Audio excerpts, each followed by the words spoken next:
Hello दोस्तों, मेरा नाम है अंकित पांडे और इटरनल क्लासेस के इस चैनल पे आप सभी का फिर से स्वागत है। तो आज मैंने एक न्यूज़पेपर में एक आर्टिकल पढ़ा जो बात करता है मेंटल हेल्थ रिलेटेड इशू से। ठीक है। तो हमको ये प्रॉब्लम कई बार छोटी लगती है ना। किसी को एंजाइटी है, किसी को डिप्रेशन है, तो कई बार हम मजाक में ले लेते हैं इन चीज़ों को। पर वाकई में ये बहुत सीरियस इशू है और इसके ऊपर बात होना बहुत ज़रूरी है। ये जो प्रॉब्लम है केवल इंडिया में नहीं है, पूरे वर्ल्ड में है। इंडिया के कॉन्टेक्स्ट में ये बड़ी हो जाती है, अभी हम आगे चल के देखेंगे क्यों। ठीक है, यही हम इस वीडियो में समझने वाले हैं। ओके। तो आज का जो हमारा टॉपिक है वो यही है कि इंडिया को और भी ज़्यादा साइकेट्रिस्ट की ज़रूरत है, क्योंकि मेंटल हेल्थ जो रिलेटेड प्रॉब्लम है वो इंडिया में बढ़ रहे हैं। ठीक है, केवल इंडिया में नहीं पूरे वर्ल्ड में बढ़ रहे हैं। हम बात कर रहे हैं इंडिया के कॉन्टेक्स्ट में। तो मेंटल हेल्थ सबको पता है बहुत ज़रूरी है। कितने तरह के मेंटल डिसऑर्डर्स हो सकते हैं, है ना। कई तरह के मेंटल डिसऑर्डर होते हैं जो हमको लगते छोटे हैं पर होते असल में बहुत बड़े हैं।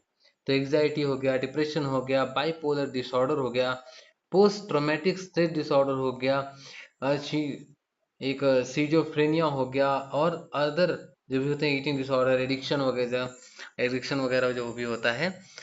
इस तरह के रिलेटेड प्रॉब्लम, ये जो भी प्रॉब्लम है ये बहुत ही ज़्यादा सीरियस होती हैं और इनके बारे में बात करना ज़रूरी है। तो आज हम इसी के बारे में बात करने वाले हैं। तो आर्टिकल में ये है कि भैया, तो डिमांड है मेंटल हेल्थ केयर की, वो इंक्रीज हो रही है लगातार इंडिया में, है ना। पर डाटा जो है वो शो कर रहा है कि जितने तरीके से ये मेंटल हेल्थ का इशू बढ़ रहा है इंडिया में, उतनी तरीके से नंबर ऑफ मेंटल साइकेट्रिस्ट जो भी हेल्थ प्रोफेशनल है उनकी संख्या इतनी तेजी से नहीं बढ़ रही है ना। उतनी वृद्धि जो है, उतना इम्प्रूवमेंट उस नंबर में नहीं हो रहा है कि जितने नंबर्स में हमको ज़रूरत है अ, हमारे लिए हेल्थ प्रोफेशनल्स की। तो वही हम चीज़ आज देखने वाले हैं कि किस तरह से इम्प्रूवमेंट होगा और किस तरह से इम्प्रूवमेंट हो रहा है। तो वर्ल्ड हेल्थ ऑर्गेनाइजेशन जो है उसके गाइडलाइंस के हिसाब से एट लीस्ट 3 प्रैक्टिसिंग साइकेट्रिस्ट होने चाहिए पर 1 लाख पॉपुलेशन में। ठीक है, पर वन मतलब 1 लाख पॉपुलेशन पे 3 साइकेट्रिस्ट, एट लीस्ट 3 साइकेट्रिस्ट होने ही चाहिए, है ना। पर हमारा जो डाटा है नेशनल मेंटल हेल्थ सर्वे, है ना, उसके हिसाब से जो भी कंडक्ट किया गया 2015 और 16 में, उसके हिसाब से इंडिया के पास अभी जो है वो 0.75 सेक्रेटरीज हैं पर 1 लाख पॉपुलेशन में। इसीलिए मैंने कहा कि इंडिया में ये प्रॉब्लम इतनी बड़ी क्यों है, क्योंकि वर्ल्ड हेल्थ ऑर्गेनाइजेशन का डाटा कितना है कि मिनिमम 3 होने चाहिए, पर इंडिया में कितना है वो एक से भी कम है ना। मतलब 1 लाख पॉपुलेशन में हमारे पास एक सेक्रेटरीज भी नहीं है। ओके। तो आपको समझ में आ रहा होगा कि ये कितना बड़ा इशू है। 2023 में एक रिपोर्ट आई थी mental health care and risk management की, है ना, इन कंटेम्प्रेरी टाइम्स की। ठीक है। तो parliamentary standing committee on health and family welfare, उसने कहा था कि अभी जो इंडिया में है वो 9,000 वर्किंग साइकेट्रिस्ट हैं, है ना। और अगर हमको, ठीक है, अगर हमको ये गोल पूरा करना है तो अभी भी हमको ये 36,000, है ना, साइकेट्रिस्ट की जरूरत है पर 1 लाख पॉपुलेशन पे। ओके, आगे चलते हैं। रिपोर्ट ने और पॉइंट आउट किया है कि हर साल 1,000 साइकेट्रिस्ट इस मतलब वर्कफोर्स में, है ना, लगातार ऐड हो रहे हैं। अगर हम मान लें कि अनएम्प्लॉयमेंट जैसे और भी अदर फैक्टर्स को हम ये कह दें कि उनको साइड में रख दिया जाए, ऐसी कोई हमारे यहाँ कंडीशन ना आए कि अनएम्प्लॉयमेंट हो गया और भी कई तरह के फैक्टर्स हैं, है ना, एट्रिशन वगैरह।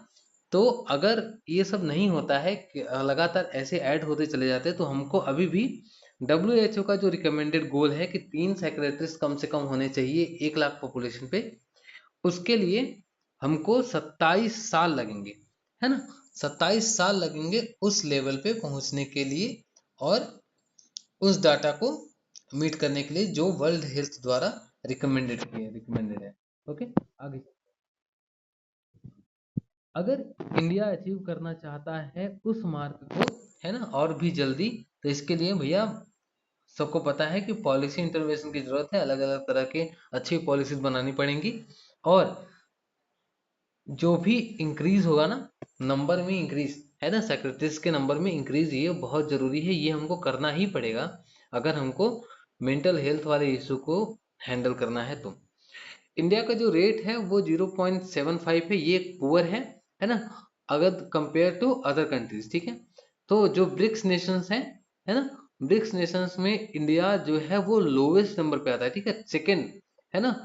जो टू कंट्री, जो भी दो कंट्री सबसे लोएस्ट नंबर पे आती हैं, तो उसमें दूसरी कंट्री जो है वो इंडिया है, जिसका रेट है 0.75। एक और कंट्री जो इंडिया से भी नीचे है उसका नाम है इथियोपिया, है ना। तो इथियोपिया की जो रेट है वो है 0.1 सेक्रेटरी। सोचो उसकी हालत क्या होगी, उसके पास 0.1 सेक्रेटरिस्ट है पर 1 लाख पॉपुलेशन पे, है ना। इंडिया ने ब्रिक्स में थोड़ा सा कम है, पर साउथ ईस्ट एशिया, जो साउथ एशिया है वहां पे इंडिया का रेट अच्छा खासा है ना। बहुत अच्छा नहीं कह सकते, पर हाँ, जो ब्रिक्स के मुकाबले जिसमें ये सेकेंड लोवेस्ट पे है, तो उससे तो काफी अच्छा है साउथ एशिया कंट्री में, है ना। उसके बाद आते हैं कि हमारे पास एक एनएमएचएस का डाटा था, जिसमें 12 स्टेट्स में हमने सर्वे किया मेंटल हेल्थ के लिए।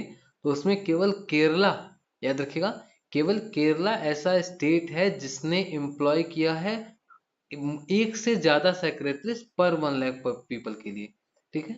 तो केवल केरला हमारे इंडिया में ऐसा एक स्टेट है जिसने एक से ज्यादा सेक्रेटरीज रखे हैं, एम्प्लॉय किए हैं पर 1 लाख पॉपुलेशन में। मणिपुर और वेस्ट बंगाल जो है वो सेकेंड नंबर पे आते हैं, और ठीक है, और थर्ड नंबर पे आते हैं रिस्पेक्टिवली। तो फर्स्ट पे केरला, सेकेंड पे मणिपुर, और थर्ड पे जो है वेस्ट बंगाल। तो केरला का, इसके बाद आते हैं, तो 0.5 जो है वो रेट है मणिपुर और वेस्ट बंगाल का। ओके, तमिलनाडु जो है वो सेवेंथ नंबर पे है, 0.3 इसका क्या है, रेट है। इसके बाद बात करते हैं कि नॉर्थ ईस्टर्न और सेंट्रल स्टेट कहाँ पे रहते हैं। तो नॉर्थ ईस्टर्न स्टेट, याद रखिएगा, नॉर्थ में जो भी स्टेट हैं और सेंट्रल इंडिया के जो भी स्टेट हैं, जैसे उत्तर प्रदेश है, छत्तीसगढ़, राजस्थान, मध्य प्रदेश, ये सब लोएस्ट हैं। यानी कि सेंट्रल इंडिया में और नॉर्थ इंडिया में ये इशू और भी बड़ा हो जाता है। साउथ इंडिया के स्टेट्स इस इशू पे थोड़ा बहुत काम कर रहे हैं, पर हमारे यहाँ जो है वो ये काम नहीं हो पा रहा है उतने ज्यादा तरीके से, खास करके यूपी, बिहार, मध्य प्रदेश, छत्तीसगढ़ जैसे राज्यों में। ओके, तो ये मैंने एक इशू पढ़ा था जिसको मैंने सोचा कि आपके साथ शेयर किया जाए। वाकई में जो मेंटल हेल्थ है वो बहुत ज़्यादा इम्पोर्टेंट है। खास करके हम जो भी पढ़ने वाले बच्चे हैं, जो भी एग्जाम्स की प्रिपरेशन कर रहे हैं, आप कई तरीके की न्यूज़ सुनते रहते हैं आए दिन। तो मेंटल हेल्थ को अपने अच्छा अच्छा रखना ये बहुत ज़्यादा ज़रूरी है, किसी के लिए भी, है ना। ज़रूरी नहीं है केवल स्टूडेंट के लिए, इनफैक्ट किसी भी ह्यूमन के लिए ये बहुत ज़्यादा ज़रूरी हो जाता है कि उसका मेंटल हेल्थ बहुत अच्छा हो, है ना। इससे आप सोशली और अपने रिलेशनशिप, ये सब सारी चीज़ें जो हैं वो अच्छे से मेंटेन कर पाते हैं। इसके बाद एक क्वेश्चन में जाते जाते आपके लिए एक क्वेश्चन है कि इनमें से कौन सी कंट्री ऐसी है जो ब्रिक्स नेशंस का पार्ट नहीं है। तो साउथ अफ्रीका, इंडोनेशिया, ईरान, आपको ऑप्शन दिए गए हैं, है ना। आपको इसका जवाब कमेंट में देना है, तो कमेंट में इसका जवाब दीजिए। अगर आपको वीडियो पसंद आता है तो वीडियो को लाइक करें, शेयर करें और सब्सक्राइब करें, ठीक है। चलिए मिलते हैं नेक्स्ट वीडियो में।